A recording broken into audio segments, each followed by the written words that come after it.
Hi, I'm Alex from Invisions.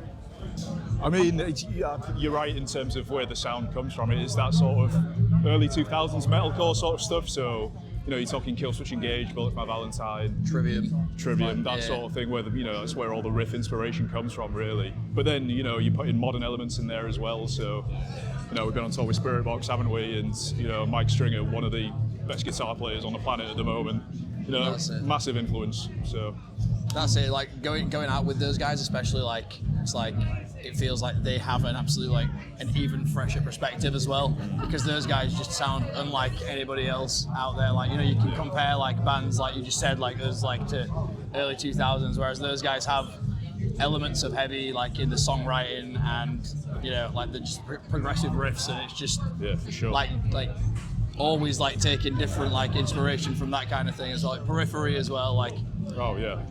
Dude, riff wise and just progression and chops, it's definitely more of an avenue that we're exploring going forward as well. So York, where we're from, there's been quite a few metal bands that have done all right out of there. The main one obviously being Asking Alexandria.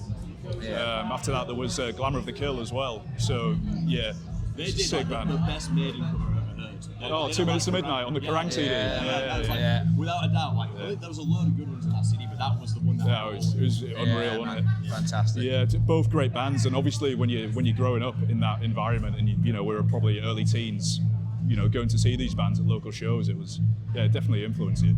I mean, 100%. It's just nice to have some UK love, because the festivals that we've been doing have been absolutely fucking wild, but they've all been European festivals. So we did Tech Fest earlier this year, didn't we? Not so long ago, and to be able to play this, none of us have ever even been here as guests. So it's, dude, for sure, it's a Sophie Lancaster stage, decent cap, looks fucking awesome, and we're just excited to see the vibe of the whole place, really, Yeah, absolutely. I mean, obviously being from the UK, we've always wanted to play these, prestigious UK festivals.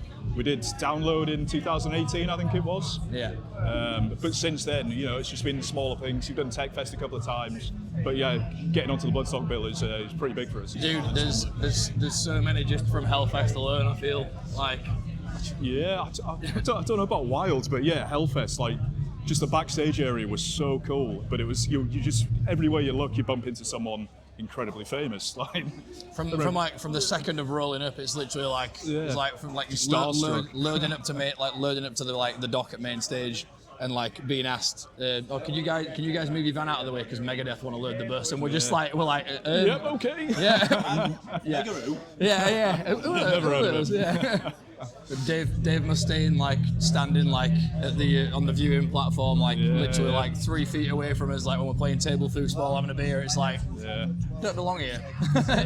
Bumping into Justin Hawkins from the darkness, an absolute fucking icon. Yeah, and he's a lovely guy as well. Yeah, it's not really a stat that you have a plan for. Really, it's just kind of something that happens as a as a development of releasing music and stuff. It climbs to stupid figures whenever you release. We haven't released in over a year and a half now. We are in the process of writing new music, and we've got some new music finished already. So it's just kind of one of those things that happens naturally throughout that process of release and the campaigns. Speaking of new music, we've just got our mix back of a brand new single that should be coming out some point soon. That's all we can say. Some point soon. Absolutely, mate. Yeah, very exciting.